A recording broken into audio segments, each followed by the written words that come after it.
Any better at this than you are. I respond, take a deep breath. Give him hell at the end. Good luck to you. Fight like hell like we do every week. You are the best here. Brett, be affirmative. You told me to get on. Info. Ready. Ready. Go slow. Green, green, green. Lock it down, lock it down. 14. I'm destroyed, and I just got drove through like 6 times on the 14th. What the f is he thinking? That is the stupidest thing I've seen in my career. Literally. Everything you described is accurate. Haven't even finished the second stage yet. Half the field's wrecked. Hell yeah. 11 got it. Proud of you there, Matt. Good job, pal. Thanks, man. Good job all day. Great work, my man. Great work. Keep putting yourself in position, we'll win our share, right? We got one back today, brother. Good job. Therefore, great job, guys.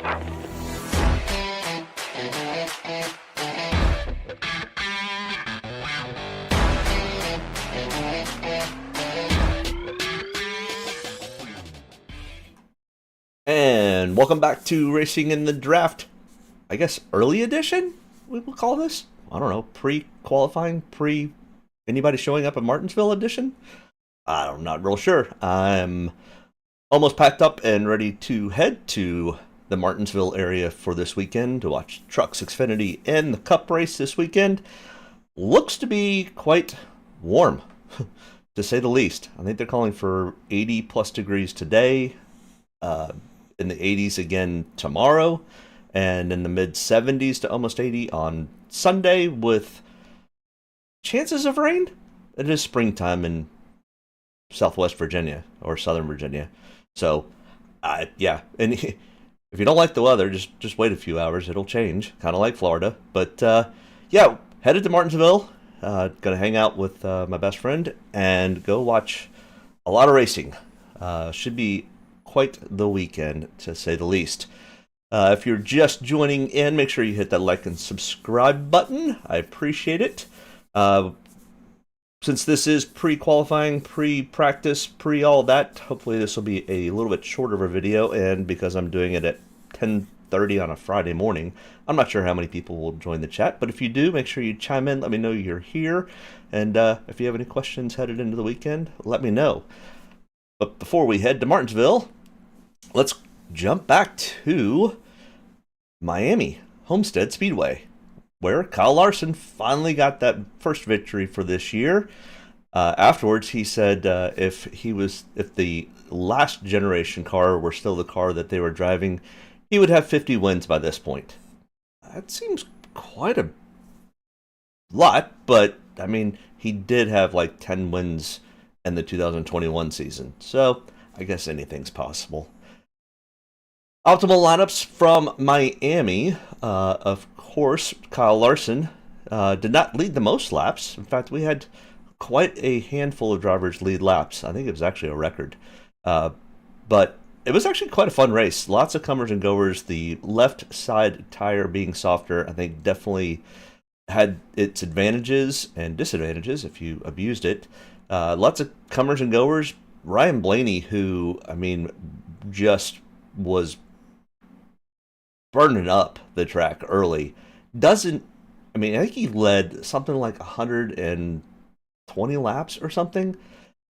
Doesn't even make the sheet today. Yeah, he because of falling to, I think, last place or next to last place after he blew his engine after leading so much, only got like 30 points. So yeah, it definitely, place differential plays a part both ways, positively and negatively, even if you lead a ton of laps. All right, so no real true dominator in the optimal lineup because the true dominator blew an engine. And that's back-to-back blown engines for Ryan Blaney, who I think they said never happened in his Cup career. And the last time that he's had multiple engine failures in a year was like 2018 or something. So Penske has, Blaney's car has something definitely kind of mysteriously happening with it. Hopefully they get that fixed, because it'll be fun to watch Blaney do what Blaney does at Martinsville. He is one of the better drivers. But the optimal lineup: Kyle Larson, we kind of expected to do really well there. Denny Hamlin has always done well there and has 4 wins. Ryan Preece was a slight surprise, but because he was a place differential, I definitely had him as one of the people to definitely target. Same thing with Austin Dillon. Austin Dillon seems to run, this seems to be a much better style track for Austin Dillon. It's one of the few that actually he does really well at, other than super speedways. And Justin Haley was actually the real surprise. So Bubba Wallace and Justin Haley were not on my radar, which I think probably cost me a little bit. And if we look down into the other drivers that did not make the optimal lineup that still had really good days, I mean, like Alex Bowman, but the 58.95 doesn't make the optimal lineup because at some point pricing comes into play. But same thing with Tyler Reddick, but Tyler Reddick is also known to do really well there.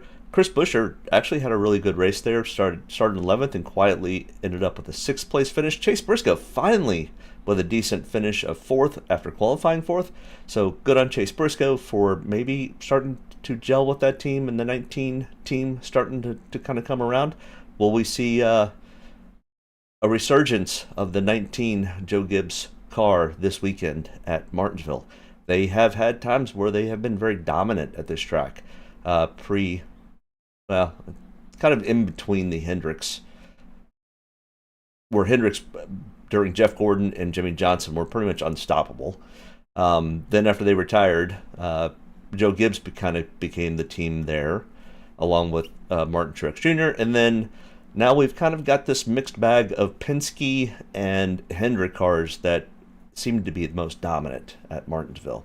Optimal lineup challenge after 5 races. Alex Bowman, Christopher Bell, Kyle Larson, all at the top of the heap. No surprise there. John Hunter Nemechek, which is kind of a surprise, with 2. Daniel Suarez, Ross Chastain, William Byron, Denny Hamlin. And then we've got a whole host of people down below. Ryan Preece with 2. I needed to fix that, so he needs to move up in the chart. Ryan Preece will be kind of an interesting one to watch this weekend. He runs Martinsville extremely well and qualifies well.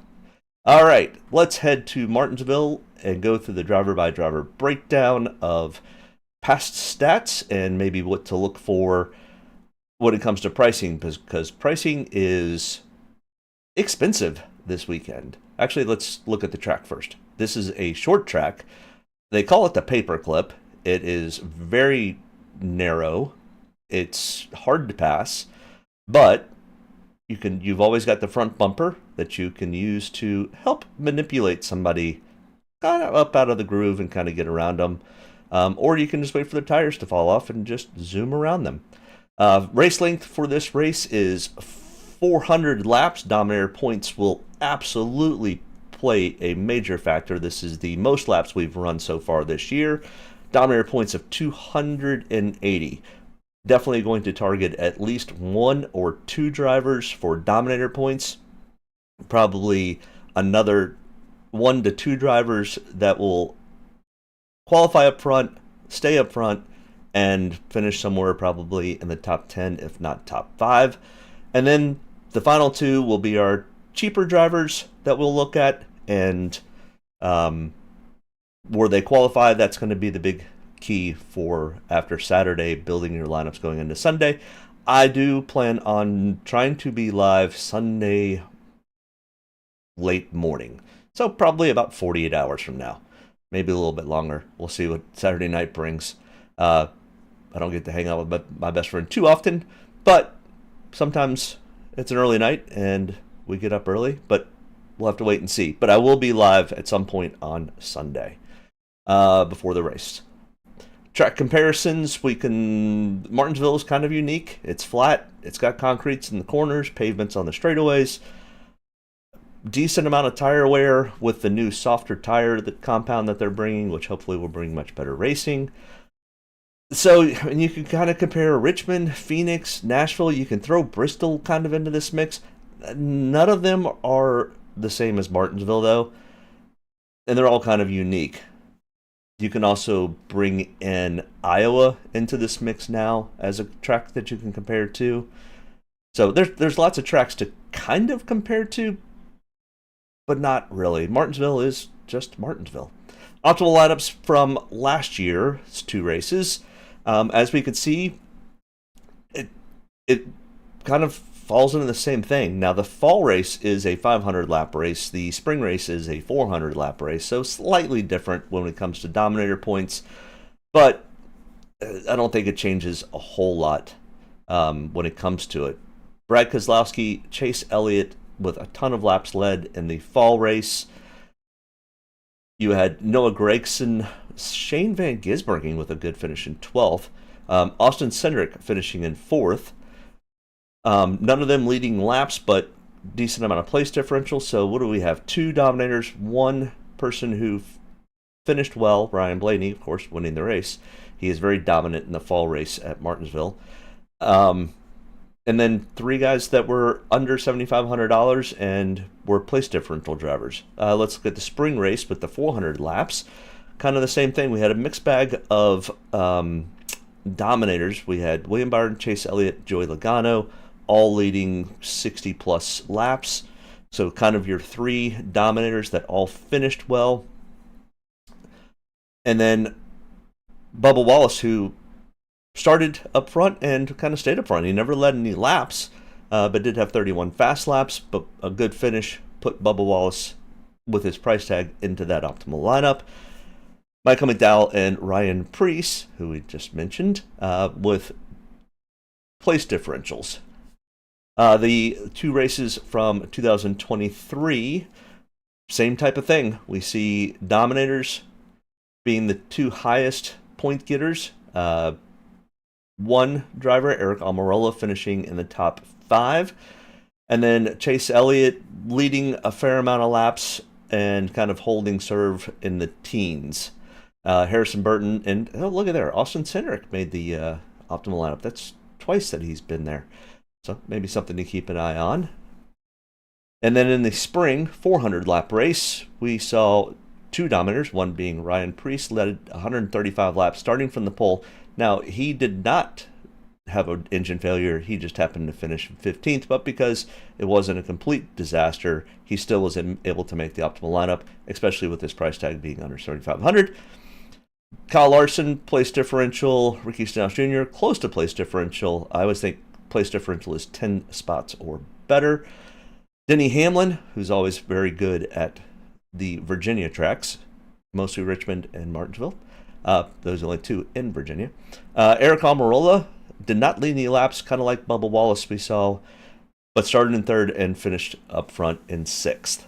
So, kind of like what I was saying, it's going to be 2 to 3 inexpensive drivers and 2 to 3 expensive drivers, 1 to 2 dominators, 1 or 2 that's going to hold serve and kind of hang out in the top 10 all day and have a good finish, and then 2 guys that are going to potentially come from the rear. And as we can see, they're not coming from real far back in the rear. 29th, Michael McDowell in 35th, but only finished 21st, so it was really because of his price tag of $6,300 that he made that optimal lineup. But we don't see a whole lot of guys that are starting from the rear, and this kind of shows up here in this fun chart that I like to look at. Where are the top 15 in Draftkings points coming from in their starting spot? Not necessarily who the driver is or price or any of that. It's just the top 15 in points. And I always like to look at what the total point number is for 15th place or better. And that kind of gives me an indication on, do I think a driver who is starting in, let's say, 20th, and I don't think he's going to finish any better than 15th, I can always go back. I don't have the chart pulled up right now, but you can always kind of work the math and go, okay, can they get to 35 points, let's say? Now, the fall 24 race, a little bit different, but realistically, it really appears to be kind of the sweet spot of about 35 for the top 15 in points. And that's kind of where I use my guideline on who do I take, who do I not take, who do I target more of, who do I stay away from. And that's kind of why I like this chart, is to kind of see, number one, where the points are coming from and where the starting spots are coming from. On average, and this is for the top 15 in points, only one person starting 31st or worse has made the top 15 in points in these 4 races. And then only 3.4 of 21 to 30. We really see most of the points coming from starting spots 20 or better. Now, with the tire wear being a little bit different in the fall race of last year and the Sunday's race, we'll see a little bit more, I think, coming from the 20s than what we have seen. It was very, very difficult to pass on the old, harder tire that they were running. The tire fall off was almost non-existent. They were able to run 130, 135 laps and maintain speed. And when everybody's maintaining speed, it's just very difficult to pass on such a short track. You can't even get to the guy's bumper to kind of bump him out of the way. NASCAR has fixed that, but at the same time, we kind of have to think about that when we're building our lineups. We could see some more people coming more from the 20th to 30th spot than we have in these other 3 previous races. So more potentially could look something more like the fall race, where still a lot came from 1 through 10 and 11 through 20, but it was very much more spread out almost evenly. So just kind of keep that in mind. All right, our driver-by-driver breakdown. We'll just remember, we don't have no qualifying data. We have no practice data. They haven't even, I'm not sure the haulers have even shown up in Martinsville at this point, much less run any laps at this point. So we are going in blind, and we're not really setting lineups. This is just more of a supplement to the Saturday night show that I usually do, which will be Sunday morning that I will do. Get it out of here. So it'll hopefully speed up the Sunday broadcast, so I won't have to go through a lot of this in detail. It's going to be much more of a look at where people are starting, who I think could move through the field, who may not be able to move through the field, and just kind of thoughts and opinions on lineup builds. It'll be a much shorter video on Sunday, probably 20-30 minutes. So try to be ready for that. I will try to post something on what time I think I'll go live, but I'm probably speculating probably close to about 11 a.m. on Sunday. All right, Ryan Blaney, the most expensive driver in Draftkings this week at $11,200. We're not quite priced as high as we were last week at $11,500, but we've got a lot of guys over $10,000 and a lot of really, really good guys, which means, yeah, we're going to probably target at least 2 of them, which means we're going to have to target some of the guys that are less expensive. And depending on where they qualify, that will be the big indication. Ryan Blaney, $11,200. And if we're looking at the main things that we're looking at here for today's broadcast is this line here comes from the last 5 races at Martinsville. So the last 2 in 2024, 2 in 23, and the fall race of 22. Ryan Blaney has 2 wins. Both of those came in the fall race. Like I said earlier, the fall race is much more of a Penske Ryan Blaney style type track, where the spring is typically much more of a Hendrick dominant type of race. Now, both do well in both races, but it tends to kind of fall that Ryan Blaney runs much better in the fall than he does in the spring. Not sure why that is. It's not that he runs bad. He still has a 3.4 average finish for those 5 races. He still has 4 top 5s, 5 top 10s, 5 top 20s, so he's just not solidifying the win necessarily. And this new thing that we've added last week, and we'll continue to add going forward, he had an average running position for those 5 races of 8.1, but had an average finish of 3.4. So he's there at the end, and that's kind of what counts. And he finished first in the fall race of last year. 18 total starts. This is his full race history at Martinsville. Those 2 wins have only come in the next-gen era, but he has still been very consistent throughout his career at Martinsville. 10 top 5s, 12 top 10s, 16 top 20s, with a 5.3 average finish. Phenomenal average finish. Ryan Blaney is definitely a very strong contender for Martinsville. He's not alone, though. Kyle Larson, $11,000, has 1 win in the last 5 races, and just like Ryan Blaney, 4 top 5s, 5 top 10s, a 2.8 average finish, with a 5.9 average running position, so he runs the race a little bit better, and the average finish is actually a little bit better, even though he does only have the one win. And he finished third in the fall race last year. Total history, 20 starts, 1 win, 6 top 5s, 8 top 10s, 14 top 20s. Now his average finish is not quite as good as Ryan Blaney's at a 14.6, but as of recently, Kyle Larson has definitely been right there with Ryan Blaney. Denny Hamlin, who grew up not too far from this track, has, for Denny Hamlin standards, I would say he has struggled with the next-gen car at Martinsville, but that's for Denny Hamlin standards at Martinsville. For everybody else's standards, he does really, really well. Not quite as well as the last two we just talked about, but 3 top 5s, 4 top 10s, 5 top 20s. He's got a 90.9 Draftkings average, which is higher than the previous two. 5.8 average finish and a 5.6 average running position, and look there, finished 5th in the fall race last year. 38 total starts here at Martinsville. Man, Denny, you're getting old.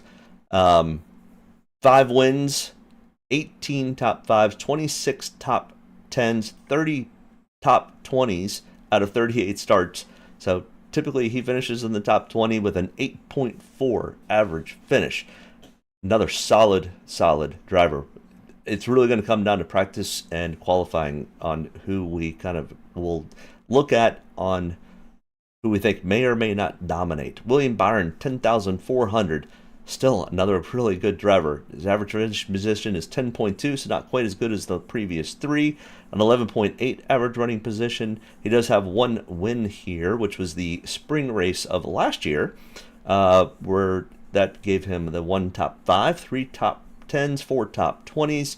He did finish 6th in the fall race last year.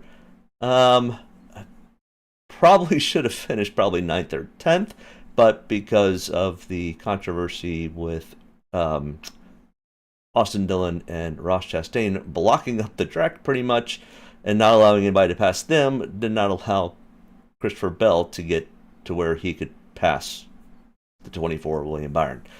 Lots of controversy there. There have now been rules put into place that can't happen. Well, if it happens again, people get in big trouble. It's a big no-no.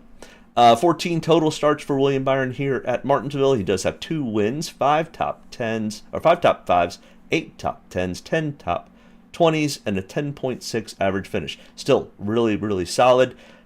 Kind of keep an eye on what William Byron does tonight in the truck race. When he dominated the truck race, he came out and also dominated the Cup race. That one was a cold day. We're going to have a complete opposite this year. That race was, I think the high was 36 degrees. We had snow prior to the race. That was insane. It was so cold that weekend. All right, Christopher Bell, 10,200 in the last 5 races here at Martinsville. He does have a win. 1 top 5 though, 2 top 10s, 3 top 20s. We're starting to kind of fade a little bit on how consistent some of these guys are. He's got a 16.2 average finish, 15.9 average running position to that 16.2 average finish. He finished 22nd here. He did go a lap down early. So my mistake. What it was Christopher Bell needed to maintain his position, and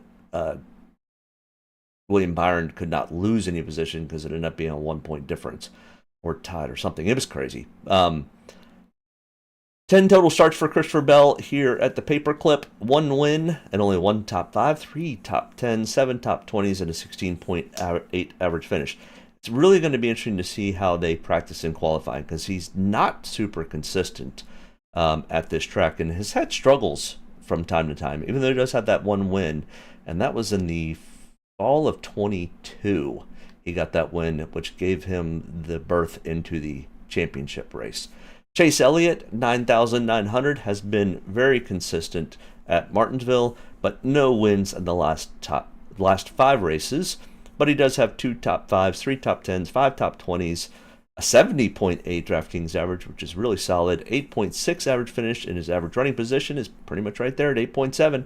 He did finish second here in the fall race last year. 19 total starts. He only has one win, but does have 7 top 5s, 11 top 10s, 15 top 20s, and a 10.1 average finishing position. And Chase Elliott is due for a good race. So definitely going to be interested in watching his practice speeds and his qualifying. If he kind of starts up front, he could easily get out front and lead a ton of laps. I just have a sneaky suspicion this could be a Chase Elliott weekend, but we'll wait till practice and qualifying. But I think there's a good chance. Joey Logano kind of needs to have something go right for him this year. He has definitely been on the struggle bus, kind of the same spot he was last year, just struggling. Maybe Martinsville will be the cure for Joey Logano, because in the last 5 races, he's finished in the top 10 every time. And 2 of those times, he's finished in the top 5. 56.1 DraftKings average, 6th place average finish, and kind of like Ryan Blaney, he doesn't usually race kind of in the top 5, but ends up getting close to a top 5 average finish. 11.6 average running position for Joey Logano. He finished 10th here in the fall race last year. 32 total starts, 1 win, 11 top 5s, 19 top 20s, 26 top 20s, 19 top 10s, and a 10.4 average finish. Joey Logano is a solid driver at Martinsville. But like I said, the spring typically does not bode as well usually for Penske, kind of like Phoenix. They kind of struggle sometimes in the spring race at those 2 tracks, and then they do really well in the fall. Just going off of data from the past, so just keep that in mind. Anything's possible. Chase Briscoe, 9,300 after a really good, solid finish for Chase Briscoe and that Joe Gibbs Racing last weekend. Can he have a good finish? He runs this track actually pretty well. This will be the first time he's run it in a Toyota, but in the Stewart-Haas Racing Ford, he has 2 top 5s, 4 top 10s, 5 top 20s. Now, this was one of Stewart-Haas's better tracks. Keep that in mind. 51.2 DraftKings average, 8.8 average finish, 7.7 average running position. He finished 15th in the fall race last year, but remember, Stewart-Haas had pretty much, at that point, already closed up and was not building any new cars and really not trying. So getting a 15th place finish actually was probably a pretty solid finish for Chase Briscoe. 8 total starts, and it's only been since the Next Gen era that he's run really well, because we've seen in the past he's got a 12.8 average finish. So in the last 5 years, he's definitely started to come on. Chase Briscoe could be somebody to keep an eye on. Maybe they've worked out all their bugs. Maybe they'll have a really good race this weekend. Ross Chastain, who pretty much had the Hail Melon a couple years ago, the fall of 2023. I'm sure we'll see that video 20 times, 30 times this weekend, because it's just what they show when we go to Martinsville now. In the last 5 races, he's only got 1 top 5, 2 top 10s, but all 5 times in the top, finishing in the top 20. He's got a 10.8 average finish with a 13.9 average running position. I guess you can get your average finish better when you decide to go full throttle up against the wall. He finished 8th here in the fall race. Ross Chastain is solid at Martinsville, and not super competitive, but solid. So we'll have to see where he practices and qualifies. It's going to be a big indication. 12 total starts here with 2 top 5s, 3 top 10s, 7 top 20s, and a 16.3 average finish. So recently, his average finishes have been much better. Alex Bowman, 8,800. Just quietly continues to pull off top 5s and top 10s this year. He does have a win at Martinsville, but this is typically not one of his best tracks. He is 28-1 as an odds right now. So he might be somebody, if you're looking to take a potentially long shot on. I do like the Alex Bowman, maybe Ryan Preece bet early. Pretty good odds if they can pull off a win. And they both run decent here at this track. So all it takes is just one right setup, one right pit stop, and they could potentially get that win also. Alex Bowman, last 4 races for him, because he did miss one of the races for his back injury. Only one top 10, no top 5s, 3 top 20s, 30.6 DraftKings average, which is, I mean, remember Denny Hamlin was a 90 DraftKings average. 16th place average finish with a little bit better 15.1 average running position. He finished 13th here in the fall race last year. 17 total starts with only that one win, and that one win only gave him his first top 5 also. So he's much more of a driver who's going to kind of, this is not typically Alex Bowman's strong suit, but he is having a solid year so far to this point. So maybe keep an eye on Alex Bowman kind of as a long shot. Austin Cindric, 8,500. It's either been hit or miss here for Austin Cindric. In the last 5 races, only 1 top 5, 2 top 10s, 30.6 DraftKings average with a 19.2 average finish, but he finished 4th in the fall race last year, and I think he had a solid top 10 finish in the fall race of 23. Once again, Penske, very strong in the fall races, not as strong as in the spring races. Not sure if that trend will continue, but that's been the trend line so far. 6 total starts here with only that 1 top 5, 2 top 10s, 3 top 20s, and a 17.8 average finish. Kyle Busch, 8,300, who beat up on his son this week. How dare he? He's such a meanie.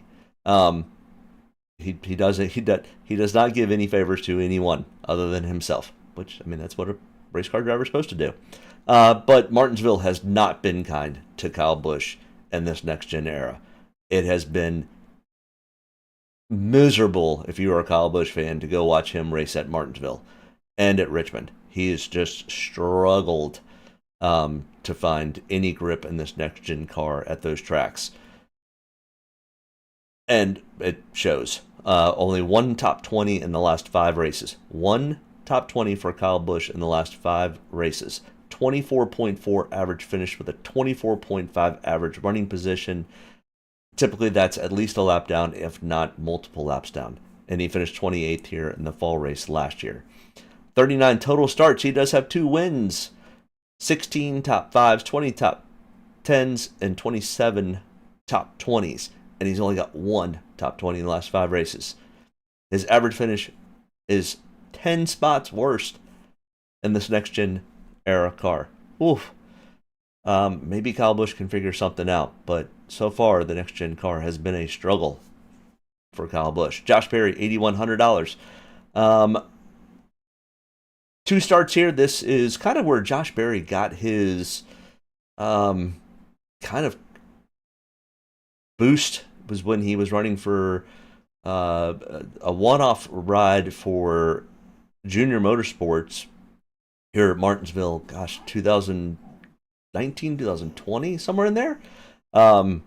He got the win, and that kind of gave him a ride in Joe Gibbs, or in Junior Motorsports the following year, and he has just continued to go through the Xfinity Series doing really, really well, and has made it to the Cup Series.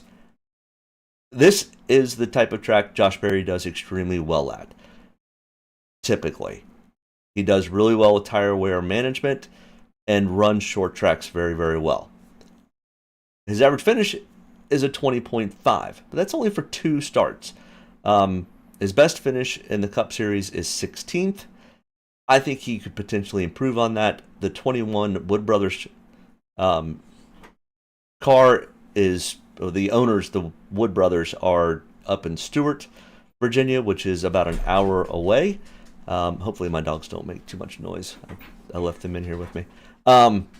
2 total starts, 20.5. Yeah, so, I mean, the Wood Brothers are from the area, so hopefully they can have a better finish than what they've had in the past. Josh Berry is definitely probably the driver that could pull that off. Brad Keselowski, talk about a struggle bus so far this year. RFK Racing has done really well, and Brad Keselowski has just struggled so far this year.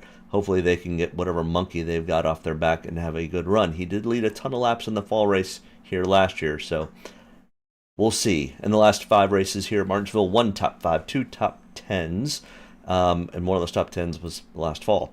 18.8 average finish. His running position's much better, though, at 13.7. 30 total starts here. He does have 2 wins. 22 top 20s out of 30 starts. So the next gen, kind of like He hasn't struggled as bad as Kyle Busch here, but the next gen car has definitely kind of caught Brad Keselowski a little flat-footed, to say the least. His average finish is much better, 12.8 compared to an 18.8. So maybe Brad can kind of turn things around. He did lead a ton of laps in the fall race last year. Tyler Reddick, 7,700. Talk about somebody else who just struggles at Martinsville in general, and in the next gen car has been Tyler Reddick. He finished 34th in the fall race last year, and if we look at his stats, he's only got one top 5, one top 10 in the last 5 races, and a 25th place average finish, and his average running position is 21.3. This has not been Tyler Reddick's strong suit. Short tracks have not been. Now, and Tyler Reddick knows that, and he has been working a lot more to get better at these style tracks. So we'll have to just kind of wait and see if that trend starts to improve. There's lots of drivers kind of in this middle pack that I don't know what to expect from them because they have struggled so mightily. Tyler Reddick so far this year has definitely not been the Tyler Reddick we've seen in the past, where Bubba Wallace has kind of flipped the script and improved quite a bit. But as we can see, 10 total starts here with a 20.9 average finish for Tyler Reddick. We'll have to see how he practices and qualifies. Ryan Preece, $7,500. 4 starts here in the last 5 races. One of them, he got the pole. He did finish 14th here in the fall race last year. And, I mean, talk about solid. 14.5 average finish, 12.0 average running position in the last 5 races. Like I said, this was also Stewart Haas's kind of one track that all the drivers seemed to do really well. Not sure why that was, but anytime we came to Martinsville, the Stewart Haas guys came to show up. Well, Ryan Preece was one of those guys. Ryan Preece also, runs the modifieds and has run Martinsville in those, and he's kind of like Eric Almirola. He's just a really good short track racer. And he's been doing really well at the bigger tracks since coming over to RFK. Hopefully, we'll see that trend line continue for Ryan Preece. Definitely expect potentially something out of him. Let's see how he practices and qualifies. Also, Chris Buescher, also out of the RFK stable, $7,400. Yeah, this has not been his best track either, especially in the last 5 races. 18.4 average finish, 22.3 average running position. He finished 30th here in the fall race last year. 19 total starts here, and out of those 19 total starts, he's only got 2 top 10s, and about half the time he finishes in the top 20. Yeah, the RFK drivers have definitely struggled. Maybe Ryan Preece can bring back some needed magic to RFK and Martinsville. We'll have to wait and see, though. Bubba Wallace, $7,200. This is actually one of Bubba Wallace's better tracks. And Bubba Wallace has been running really, really well lately.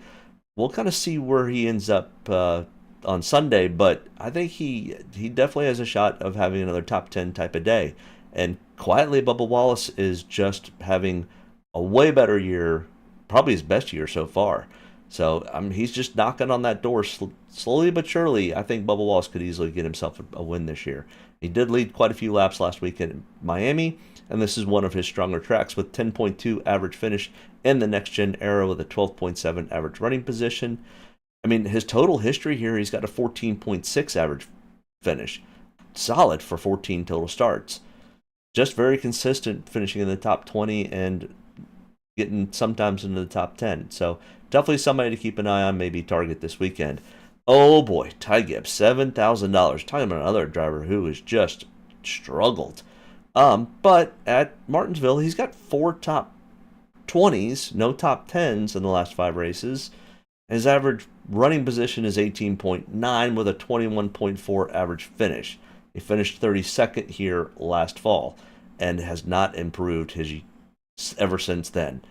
It's just been awful for Ty Gibbs as of recent. So I don't know what to expect. Until they can get their whatever, the gorilla that's on their back. I wouldn't even say that he's got a monkey on his back. He's got a gorilla on his back because he has just struggled. Now I know they have pretty much changed and flipped over that whole team. New pit crew, new everything. So hopefully they can find some type of remedy to their solutions, because Ty Gibbs is a much better driver than what he has been showing as of recently. Noah Gragson, also out of the Stewart Haas old stable, coming over and driving for Front Row Motorsports. Out of all the old Stewart-Haas guys, Noah has struggled at this track the most. 21.8 average finish, 21.9 average running position. He did finish 11th in the fall race last year, so that was kind of his full history high at Martinsville. It's not been super kind to Noah Gragson. It's been a little hit or miss. We'll have to see what practice and qualifying comes up with. Daniel Suarez, $6,800. This is not one of Daniel Suarez's best tracks. He kind of like Noah Gragson. He likes him either the road course or the much more the cookie cutter mile and a half style or the super speedways. Daniel Suarez doesn't really do super well at the short tracks, including Martinsville. 21.8 average finish for the last 5 races and a 16.8 average running position. Finished 23rd in the fall race. 16 total starts. He has 0 top 5s, only 2 top 10s. That's, I think, when he was with Joe Gibbs Racing, and a 22.5 average running or average finish. So another driver in this ballpark that it's going to be interesting to see. Like I said, I mean, the cream rises to the top as much at Martinsville as it does for last weekend at Miami. So it's a tough little track. Carson Hocevar, 6,600. Carson actually runs these style tracks pretty well. Has not so far in next gen, but I mean, he's still pretty much almost like a rookie, and he's got a 24.3 average finish. I mean, that's better than Kyle Busch. So, who knows? But Carson Hocevar, another one that had the small monkey or gorilla has crawled on Carson Hocevar's back, and he's had really good, solid cars and has either created something of his own doing or been involved in somebody else's own doing or had an electrical issue. But, I mean, Carson Hocevar is still a young driver. Give him some time. We'll have to see how practice and qualifying goes to see how much we think about taking Carson. But he's kind of looking for a bounce-back race. This could be potentially it. Austin Dillon at 6,500. Good race for him last weekend. Martinsville's not the best track for Austin Dillon. Has really not been a really good track for Richard Childress Racing recently. In the last 5 races here, Austin Dillon does have 1 top 10, 2 top 20s, a 22nd place average finish, and he pretty much ran there, 21.6 average running position. 21 total starts with a 16.8 average finish. So the next gen era has not been super kind to Austin Dillon or Richard Childress Racing. He did get a 7th place finish in the fall last year, though. Cole Custer, we've only got one stat in the next gen era here for Cole, where he finished 15th and had a 5.5 average running position. And he will be with the Stewart or Haas team, no more Stewart. 6 total starts here with a 19.8 average finish. I'll be interested to see how they practice in qualifying. But if they've still got all their notes from when the Haas team would show up here strong for the last few years, maybe there's a little something to that. We'll have to wait and see. I mean, they pretty much gutted that place and are starting pretty much from scratch, but I'm still sure they still have some notes. Eric Jones, 6,200. Kind of mid on Eric Jones, 6,200. No top 10s in the last 5 races here, and in fact, out of his 16 total starts, he's only got 1 top 10. But in the last 5 races, 3 top 20s, right? So solid. His average finish is 20.4. So probably looking at somewhere close to a 20th place average or 20th place finish. We'll have to see how he practices and qualifies. But Eric Jones has actually been running much better, and so is his teammate John Hunter Nemechek this year. So maybe things are headed kind of in the right direction for Legacy Motor Club in that Toyota camp. Michael McDowell, 6,100. Michael McDowell's just not good at these short tracks. Kind of like Reddick, that it doesn't really just suit them all that well. Unsure why, but it just doesn't suit him. 23.2 average finish, 21.4 average running position. He finished 33rd in this race last year. And if you look at his 27 total starts, he's never finished in the top 10 ever at Martinsville. And only 4 times has he finished in the top 20. And a 25.7 average finish. Little tough. AJ Allmendinger, $6,000. Yeah, another one that just struggles at this little paperclip of a track. 24.6 average running position, 26.3 average finish, 19.2 average finish for his 25 total starts. Yeah, the 3 races in the next gen car have not been super kind to AJ Allmendinger. He's an aggressive driver, and this place just drives him batty. So definitely a struggle to AJ Allmendinger. Shane Van Gisbergen, though, 5,900. This was a race that I just remember watching. He just bid his time, stayed on the lead lap the entire race, and just ended up with a good solid finish for his first start here at Martinsville. And this place is tough. So he's got a 12th place average finish, one top 20. That's his only race. And his average running position was 25.5. It was much more, hey, be there on the lead lap at the end of the race, and then go try to get some at the end. And tire strategy kind of helped play into Shane's good 12th place finish. Not sure if we'll see that again. They've definitely had some struggles at some of the ovals this year with handling and those types of things. So very interesting to see if Shane can kind of head in the right direction. Justin Haley, 5,800. Another one that just struggles here. I mean, we've got a 29th place average finish for, realistically, not a bad driver. With a 27.8 average running position, these numbers are just, this is one of Justin Haley's worst tracks. So definitely going to be interesting to see how they unload and see if Rodney Childress can help that 7 car get a better average finish than what he's been getting, because it's been rough for Justin Haley at the little paperclip. $5,700 for Ricky Stenhouse Jr. He's a good, solid average 20th, kind of like Eric Jones.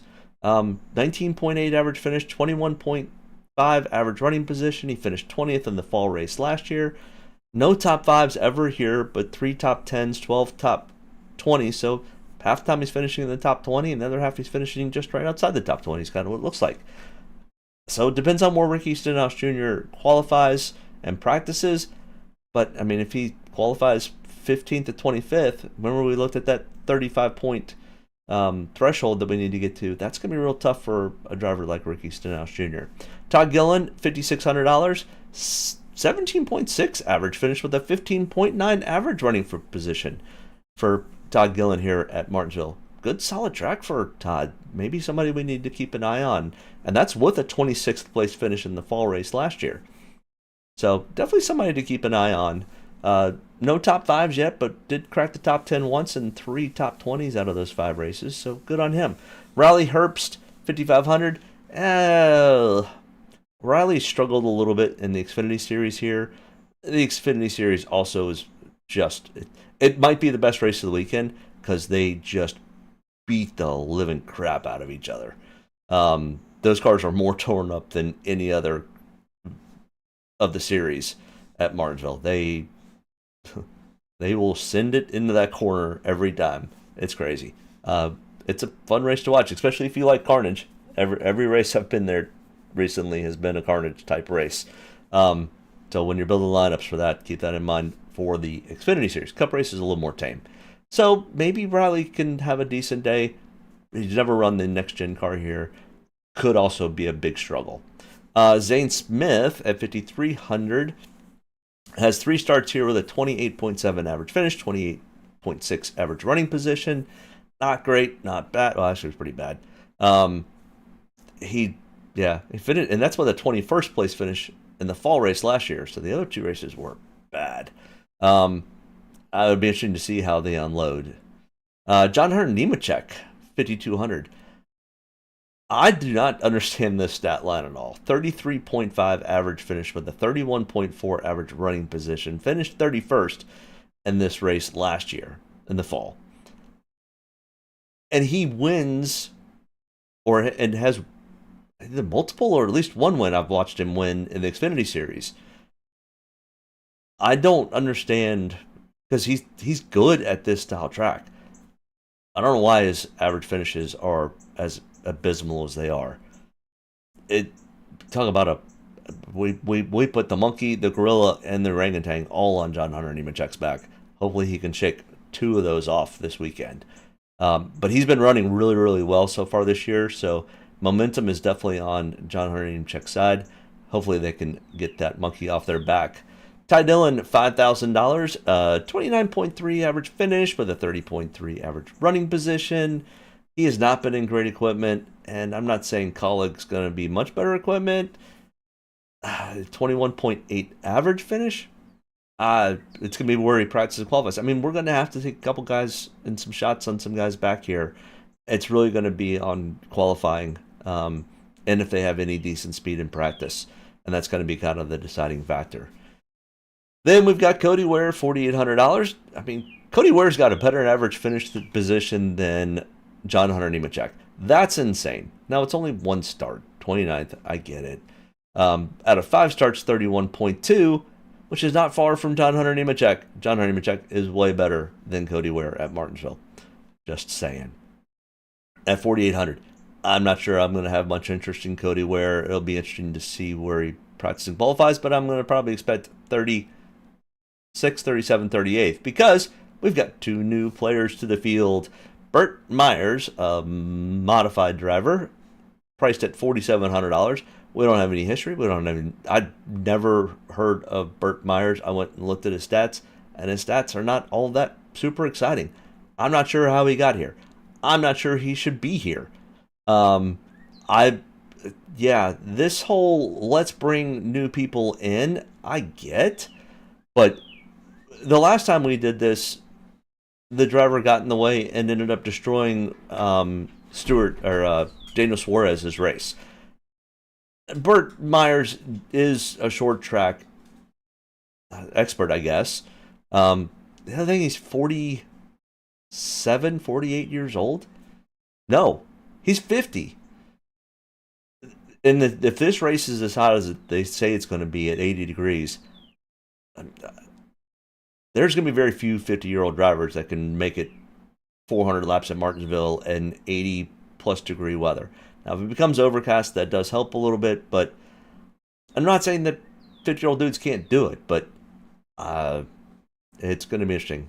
So I'm probably not going to have much interest in Burt Myers. He's also driving the number 50 car or the 66. I don't know which one of these two have which cars, but you also have to think these are one-off runs. These are pit crews that don't necessarily have full-time pit crew members. They don't have large engineering departments. It's literally drive by the seat of your pants type of drivers. And we've got Casey Mears at 4,500. Casey Mears has not been in the Cup Series in, 15 years at this point. At least he's got a lot of decent experience. I didn't even go and look at any of these stats for Casey Mears or Burt Myers. I just have no interest in them.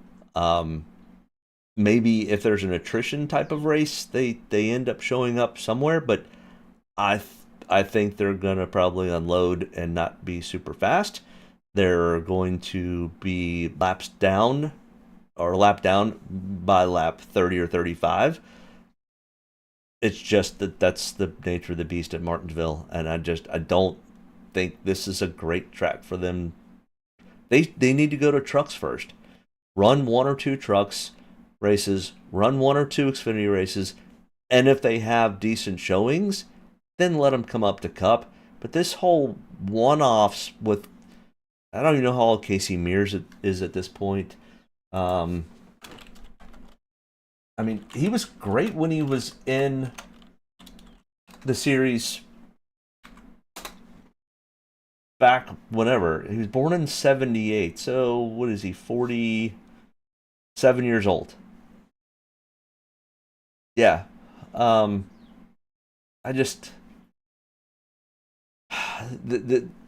NASCAR's got to do something with this. These guys need to go and run trucks, Xfinity, and then come race Cup. And I'm not saying they got to go race a bunch. Go race 2 races in each and show that you still know how to do what we need you to do without tearing up the Premier Series. And I'm not saying either one of these are going to do that, but my guess is we've got two guys that are not used to doing this, especially for this distance, and a Cody Ware at a track that's sometimes tough to pass at. I don't get it. I don't like it. I'm hoping that it's not an issue, but it could easily become an issue. So that is everything. I will have a little bit more data, especially for what's happening this coming weekend on Sunday. So join me then, and we hopefully will have about a 30-minute breakdown, and we'll go into practice and qualifying and who I think may have a run to the front and who might have a run at the front all day long. So thanks for tuning in.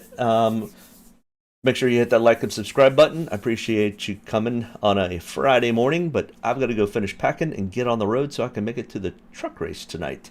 I appreciate it. We'll see you guys on Sunday morning. Thanks. Bye. Get a good deep breath. Get ready to roll here. Only about one thing tonight, getting the W, so got to be around at the end to do that. Get ready to roll tonight, boys. Let's go have some fun. Don't get me any more fired up than I already am. All the way to the checkered. You're fine. Nobody's got to run. Checker time, baby! Hell yeah! Proud of you there, Mac. Good job, pal. Thanks, man. Good job all day. Great work, my man. Great work. Keep putting yourself in position, we'll win our share, right? We got one back today, brother. Good job. Great job, guys. Excellent work, my man. Excellent work. Thank you. Man, that's awesome. Set out with a goal, we got it here, bud. Thank you very much. Really proud of you, man. Drove your butt off tonight. We had the fastest car here, bud. Probably killed our deal there. Just feel like I gave one away. Yeah, boys. Way to rebound. Great job.